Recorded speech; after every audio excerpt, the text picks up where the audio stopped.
Hey guys, back for lecture number 2 on the executive branch.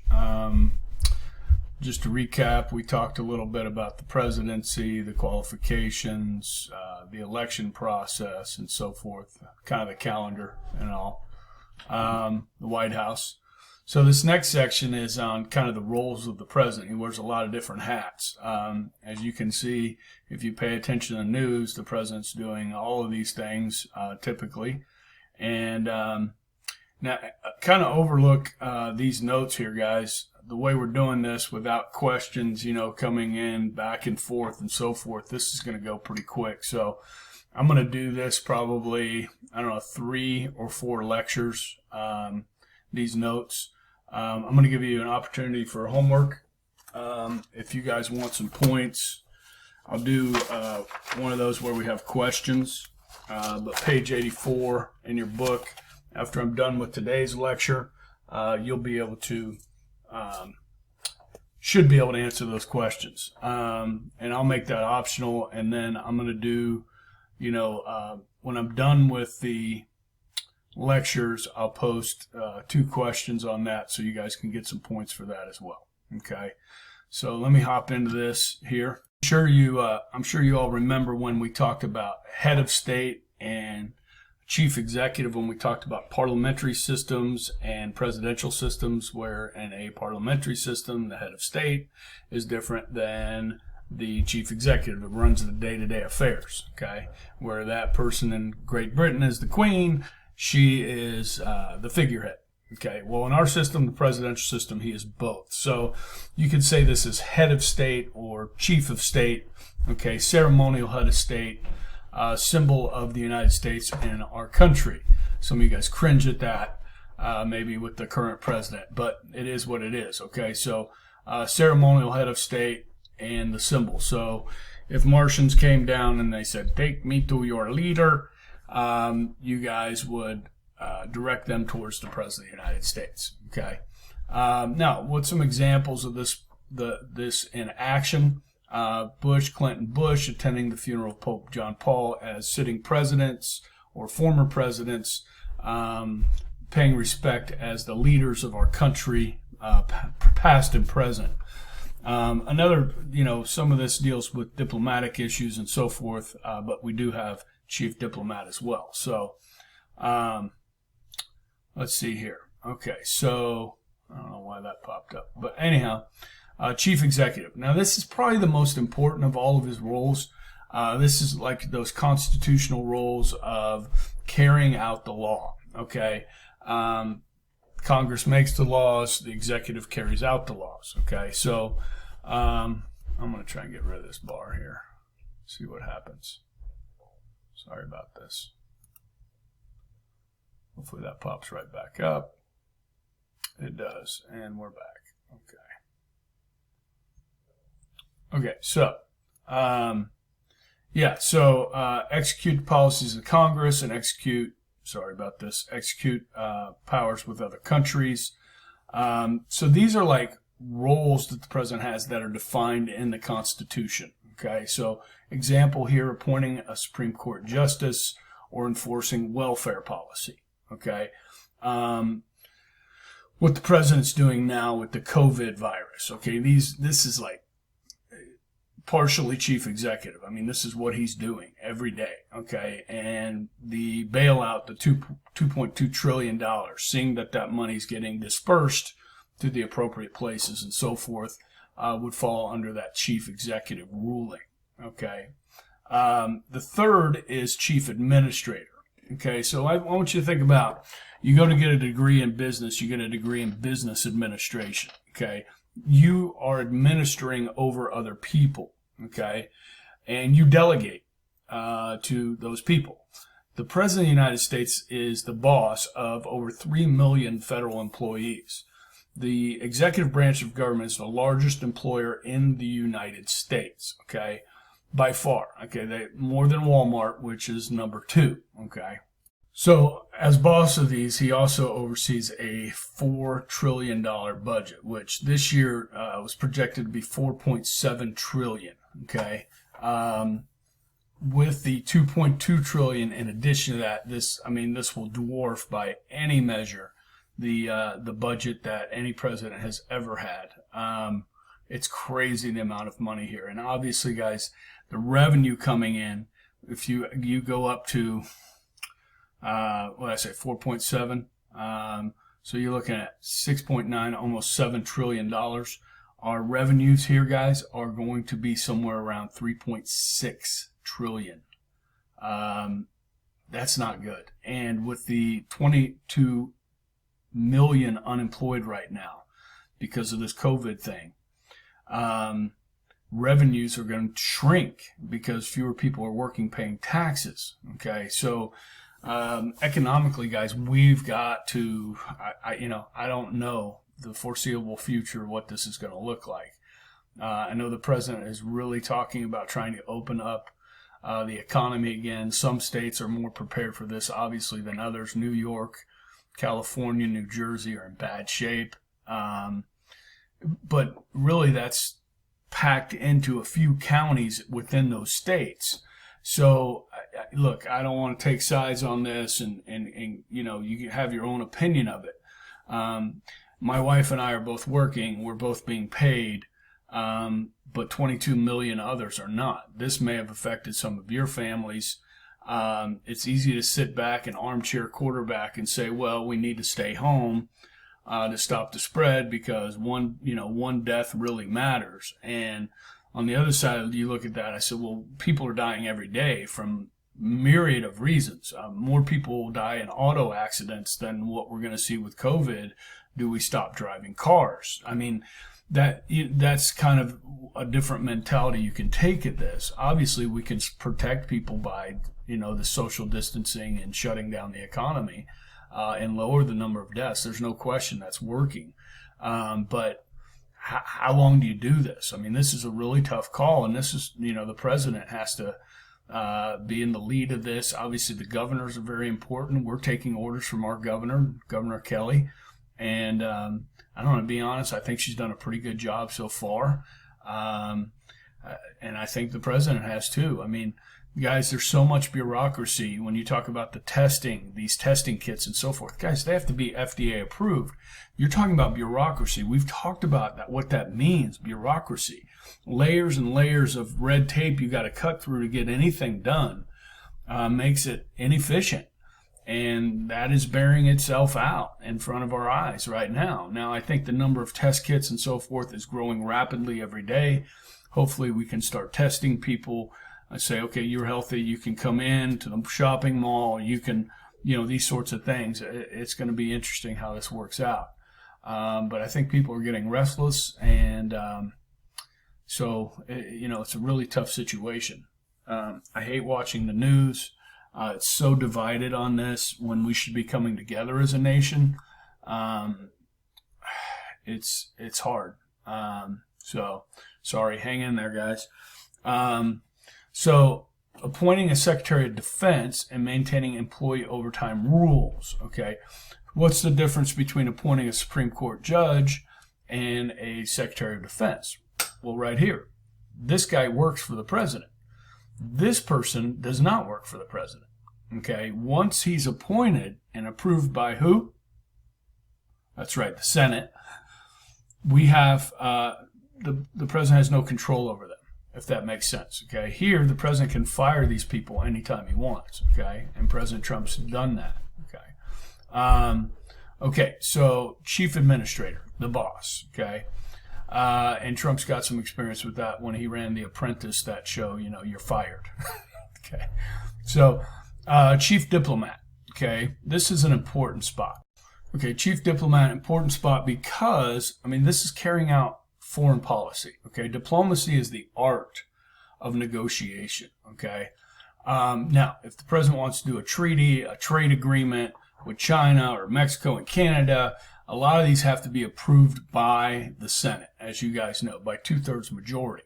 All right, which that's something that the founders really wanted to put a high threshold on. You go back and talk about the League of Nations that we did not join, and then joining NATO after World War II and that sort of thing. The president generally is the architect of those treaties, okay, and dealing with other heads of state, dealing with other foreign leaders, and so forth. So working with another country to hunt down terrorists, this is something diplomatically they do, okay, trade policies and so forth. Yes? Good. Okay. Commander-in-Chief, not and chief, Commander-in-Chief is the leader of the armed forces, okay? This we see on display pretty much your whole lifetime. Our presidents have been leading, war efforts in Afghanistan your whole life. The president's currently trying to get us out of that situation. But if you see, there's that assassination that we took out that guy in Iraq, that was an Iranian general. This is something the president has the power to do. There are limits to this that I will touch on a little bit later when we go through this, called the War Powers Act of 1973. I might have mentioned this in class before, right? Well, let's just talk about it now. Okay, so the president can use troops for 60 days, anywhere he wants, anytime he wants, okay? And so with this, 60 days, this allows our presidents to act quickly, okay? But under the War Powers Act of 1973, if Congress does not approve of that action, the president has 30 days to get him home, which means he basically has 90 days to use the forces, okay? If Congress approves, like they did in Iraq and Afghanistan, those troops can stay in as long as the president deems it necessary, okay? This does allow our presidents to act quickly, to respond to emergencies around the world. There are dozens and dozens of examples, okay, that I could give you, whether it's drone strikes by Obama, Clinton sending troops into Serbia, air raids, using the military for rescue missions, all sorts of things. The president has that power and the ability to use those quickly. The next hat that the president wears is the chief legislator. Okay, we've talked about this and the impact of the president, especially if he's very popular, on Congress. Okay, obviously Congress makes the laws. Okay, but he can help shape that agenda with the State of the Union address or pressure that he puts on members of Congress, or working with members like you scratch my back, I'll scratch yours type of thing, where look, I really want to see this legislation go through. I know you have this bill over here. I'm willing to throw my support behind your measure if you support mine. Completely fine and legal. It happens all the time. Right now, we saw the $2.2 trillion. Well, that aid to small businesses. I mean, think about this, guys. You know people that own restaurants, okay, or businesses that are non-essential, that are basically shut down by the government through no fault of their own. And I think the government's doing the right thing and trying to help these people out through small business loans and so forth. But that money is already gone. So there's an attempt by the president right now, as I speak, to try and get Congress to come back in and pass another spending package to help these businesses. If they go under, I got a buddy that he's got his favorite bar down south. It's an Irish pub. And he used to go down there. They had a great deal on his favorite beer and a great pizza. And he said, they'll never open their doors again because they're losing money every day and they have rent to pay. They have employees. Some of these businesses are trying to pay their employees. I know a lot of them are doing, the carry out, but what about all the waiters, waitresses that rely on tips and so forth? If you have some money, if your family has some money, I mean, we've been trying to do this. My wife and I we'll try and cook a night, eat out a night, and we try and tip those people really well because they're hurting. So, I mean, we're in a good position, so maybe we can help a little bit. So, guys, it's gotten political. And the whole thing with this COVID thing is because it's political, and I think I mentioned this before we actually left, is that people are not going to want to get blamed for deaths, because it's very easy for your political opponent. Oh, you're responsible for these deaths and so forth. Well, nobody wants that. Nobody wants to be called that or has had that said about them. So they're going to overreact, you might think, okay? But what is that doing to the economy? Okay, are we ready to reopen in Kansas?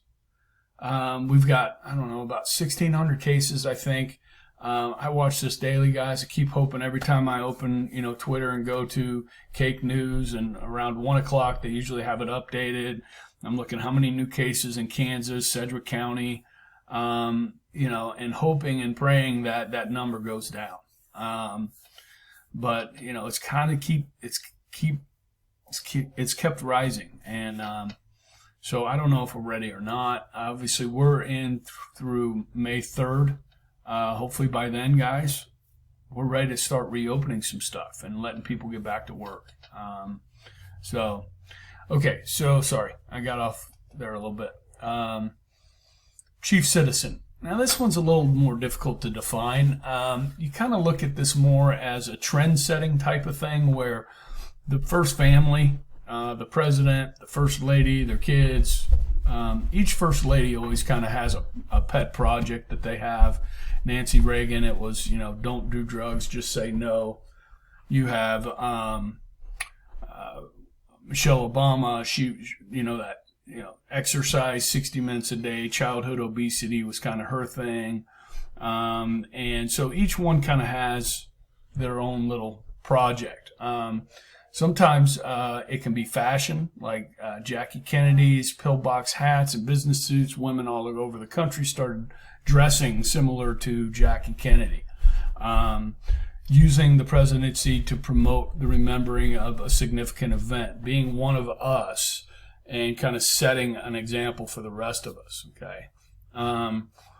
That's kind of your chief citizen type thing, okay? Chief of party, this is pretty simple, guys. When we talked about political parties, we talked about the DNC and the RNC chair. These people are the head of the political party. So if you remember the names, Tom Perez for the Democrats and Romney McDaniel for the Republicans. Well, Donald Trump is the head of the Republican Party because he's the president, okay? When Obama was president, he was the head of the Democratic Party. That's just kind of how it works, okay? Now, the president can go out and campaign for members of Congress that are running for re-election. Presidents often do this, especially if they're popular or in areas or states where the president is popular. He'll go and help those people, okay, get re-elected or elected. And sometimes that doesn't work. So, like, I remember when Bush was president, W. Bush was not very popular at the end of his presidency. And in 2006, there was a guy named Jim Ryan. You track stars will know this name. Jim Ryan was the first high schooler to break the 4-minute mile, or run the 4-minute mile. And he was a member of Congress up near Kansas City, and Bush came in to campaign for him, and he lost. Okay, Bush wasn't popular. He really didn't help. Okay. So there's your 8 hats that the president wears, okay? So feel free to do page 84. I'll post an assignment on that, and you guys can do that if you like. Okay, I'll make it optional, okay? Let's talk about the vice presidency, okay? This is kind of important, really important for our Democratic nominee, and really for Trump too. They're both really old, and what happens if they die, okay? Well, there's no qualifications to be vice president. I know that sounds crazy, but no president is going to choose somebody that doesn't meet the qualifications of the president. Thanks, Lily. So why would you nominate somebody that was 30 years old when they're not eligible? You know what I mean? There's no degrees that you have to have. You don't have to be a U.S. citizen. But of course, if Joe Biden picked somebody that was 30 years old and was not a citizen of the United States, you think he'd get elected? Probably not. Okay, so they're going to pick somebody that's qualified, so you don't really need these qualifications here. Okay, now, 1 in 5 vice presidents have become president by succession. Okay, meaning that the president was in office died in office, okay? And so there's one fun little thing to talk about here called the Indian curse. All right, this is pretty interesting stuff. Usually I'll write this up on the board, but I pulled up a website for you. You remember Tippecanoe and Tyler too. Tippecanoe and Tyler too. Okay, Tyler was the vice president for William Henry Harrison. Harrison was a war hero that fought against Tecumseh at the Battle of Tippecanoe.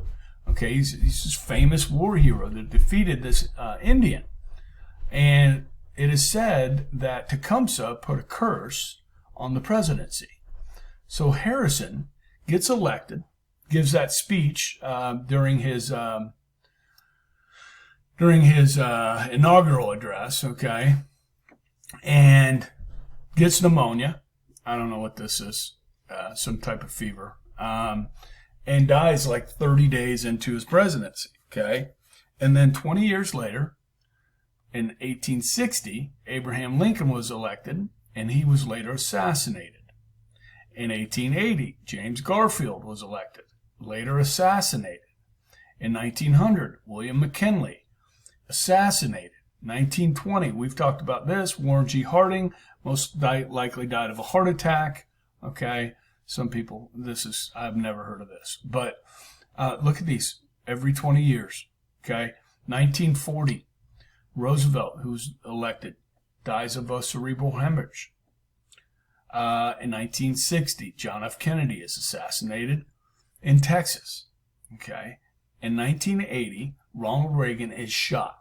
Okay, and narrowly, just by millimeters, the bullet missed a main artery that would have killed him almost instantly. And Reagan survived. Okay, and so Reagan is the one who stops the curse, if there is a curse, because Reagan is more than a man. He's a legend. Okay, and then Bush, who was elected in 2000, also survived, okay, his presidency. Okay, pretty interesting stuff. I don't know if there's anything to it. I doubt it. Okay, all right. So 1 in 3 vice presidents have been elected president. So most recently, we have Joe Biden, who was former vice president of Obama. Now, he didn't run in 2016. It was Hillary's turn, right? But now Joe Biden's running. Okay, so he could be elected. Will Mike Pence run later on and become vice president?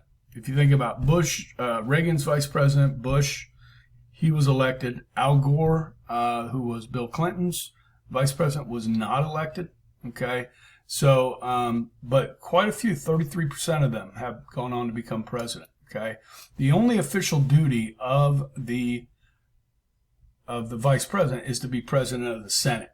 Okay, and of course be there in case something happens to the president. Okay, now, as you see, it's up to the discretion of the president how much power you have. And if you've paid attention, Mike Pence has been really put in charge of coordinating the federal government's,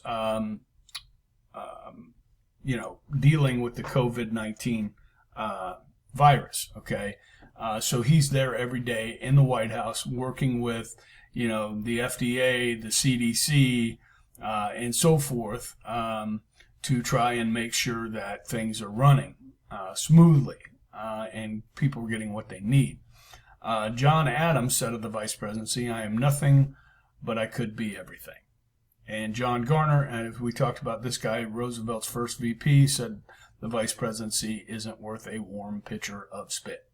If you look back historically, some vice presidents are given roles. Others are not. If you were paying attention to the Ukraine thing with President Trump, okay, in the whole impeachment case, well, guess who was the point man on the Ukraine for President Obama? Joe Biden, okay? And we know about his son and so forth, okay? And getting a cush job with an oil company that he has no experience in dealing with oil or anything else. So that's, it just kind of depends on the president. Okay, some have had more roles, some really don't do anything. and so forth. Okay, so when you're going to pick a vice president, and like I said, this is really big for Joe Biden because I think a lot of people have concerns about his mental state, his physical state, and so forth. And so obviously with Trump being old as well, you want to make sure that you have somebody there as vice president can step in and fill that role. Okay, so how do they choose these folks? Okay, well, mostly, guys, they want to win. Okay, so they're going to pick somebody that's going to help them win. And so geography plays big here. Now, Mike Pence was chosen by Trump, not so much for geography. Mike Pence is from Indiana, okay, which tends to be a pretty red state. And although Obama did win it once,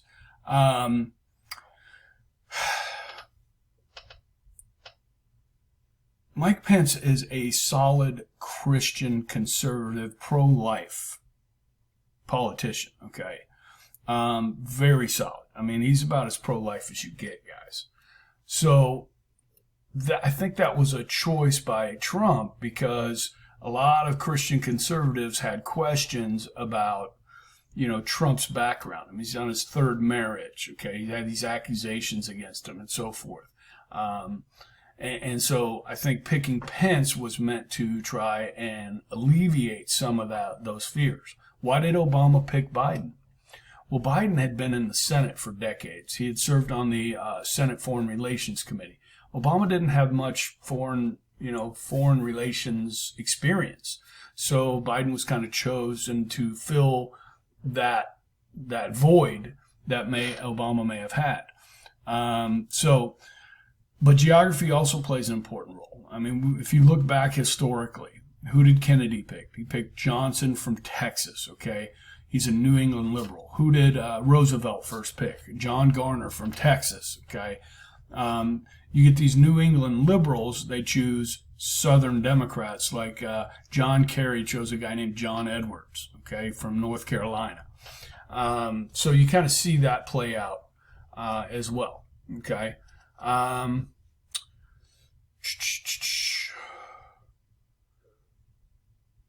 Okay, so what happens if the president dies in office?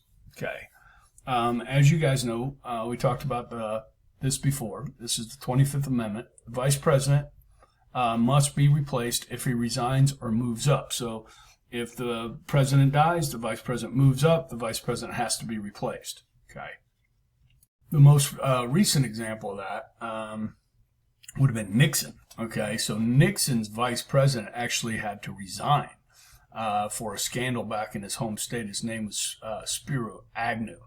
And he had to resign, so he had to be replaced. And he was replaced by Gerald Ford. And then Nixon had to be replaced when he resigned. And so Gerald Ford became president. And then Ford had to fill that vacancy of the vice president. And he chose a guy named Rockefeller. Okay. And so that was all kind of interesting. That was 1973, 74. Okay. So how do we know when the president isn't up to running the country? Okay. If the president wanted to step down and he could not do so in writing, then we know he's not fit to be president. Okay. Now this is, 25th Amendment came in after Woodrow Wilson. Okay. Much later. When Woodrow Wilson was in his last year of his presidency in 1918, he suffered a series of strokes. And it is pretty common knowledge, guys, that his wife, the First Lady, was signing documents for the president because he could not. So under the 25th Amendment, Wilson would have been, kind of forced to step down. The other part, that if the majority of the cabinet rules that he is unfit to be president, okay, this is the cabinet. There are 15 cabinet positions, okay? So if you had 8 of these people say that the president is unfit, then you could remove him from office, okay? The president can challenge this, okay? And Congress has 21 days to decide who's right, the cabinet or the president, okay? So presidential succession. It's also in your book. I have this in your book as well. Now remember, before Secretary of State, and before the cabinet comes the Speaker of the House and the Senate President pro tempore, correct? Okay, so that's the lineage up to the presidency, all right? And that's the 25th Amendment, okay? So this is the order. Now, this is the order they were created. So the last cabinet department that was created was called Homeland Security, which was created after 9/11/2001, okay? So this is the order of ascension. First Secretary of State, of course, Thomas Jefferson, Alexander Hamilton. Okay, this used to be called Secretary of War. Now it's Defense. The Attorney General is head of the Justice Department. Okay, they enforce federal laws. Okay, Interior. This was created by Teddy, I believe.